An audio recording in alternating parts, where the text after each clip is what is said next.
तरह आप देख रहे हैं? 22 तारीख से तो ये प्ले आउट भी हो रहा है। बहुत बहुत धन्यवाद आपका इस मंच पर आमंत्रित करने के लिए। सभी को प्रणाम और शुभ प्रभात हमारे तरफ से। छोटा सा डिस्क्लोजर देते, जो भी निवेश लायक रणनीति आज के प्रातःकाल आज आपके कार्यक्रम में रखेंगे, ये हमारी रिसर्च टीम के तरफ से सुझाव है। इसमें हमारी कंपनी जियोजित अथवा मेरा कोई निजी निवेश नहीं है, ना ही किसी प्रकार का वित्तीय लाभ मिलता है, ना ही किसी प्रकार का कॉन्फ्लिक्ट ऑफ इंटरेस्ट, लेकिन इसी स्तर पर आए हमारे क्लाइंट्स को देते हैं। हो सकता है उनका निवेश हो। तो आपका प्रश्न का उत्तर देते हुए मेरे ख्याल से ये पूरा जो ब्रह्मांड है वित्तीय क्षेत्र का, चाहे वो सरकारी बैंक हो, निजी क्षेत्र की बैंक हो या फिर मजबूत एनबीएफसी, ब्याज दरों का सिलसिला नीचे की तरफ, उसके साथ एसेट क्वालिटी में सुधार, ऋण की मांग ऊपर की तरफ और नेट इंटरेस्ट इनकम और मार्जिन में एक सकारात्मक आंकड़े आने की पूरी पूरी संभावना। और उसके साथ साथ जिस तरीके से जीएसटी में परिवर्तन हुआ है, एक नया अवतार 2.0 के रूप में 22 दिसंबर से लागू हो जाएगा।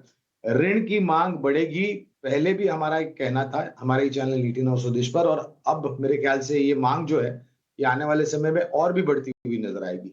तो हमें लग रहा है कि पूरा खपत से क्षेत्र जो जुड़ा हुआ है, चाहे वो रोजमर्रा की खाने पीने की चीजें हो या फिर कुछ आराम देने वाली वस्तुएं हो जैसे आधुनिक उपकरण, या फिर ऋण देने वाली कंपनियां, बैंक्स, सरकारी बैंक, निजी क्षेत्र की बैंक और मजबूत एनबीएफसी।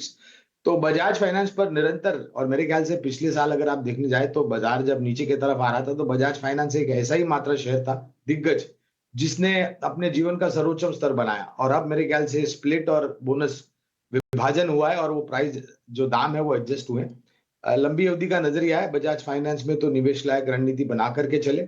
और जो खपत से जुड़ा हुआ क्षेत्र है, खास करके जो रोजमर्रा की खाने पीने की चीजें हैं, वहां पर एचयूएल आईटीसी, टाटा कंज्यूमर और गोदरेज कंज्यूमर, इसके साथ साथ डाबर और मैरिको, ये कुछ चुनिंदा नॉन डिस्क्रिशनरी एफएमसीजी कंपनीज हैं जहां पर खरीदारी की राय है।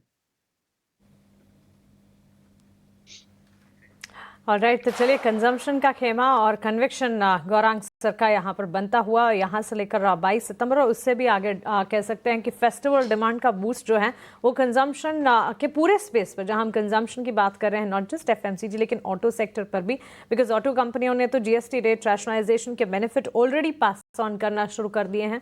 22 सितंबर से जब ये एब्सोल्युटली लागू हो जाएंगे तब वहाँ पर और ज़्यादा मोमेंटम पकड़ता हुआ देखने को मिलेगा। तो पूरी उम्मीद है कि आने वाले ऑटो बिक्री के आंकड़े जो हैं वो काफ़ी इंटरेस्टिंग होंगे।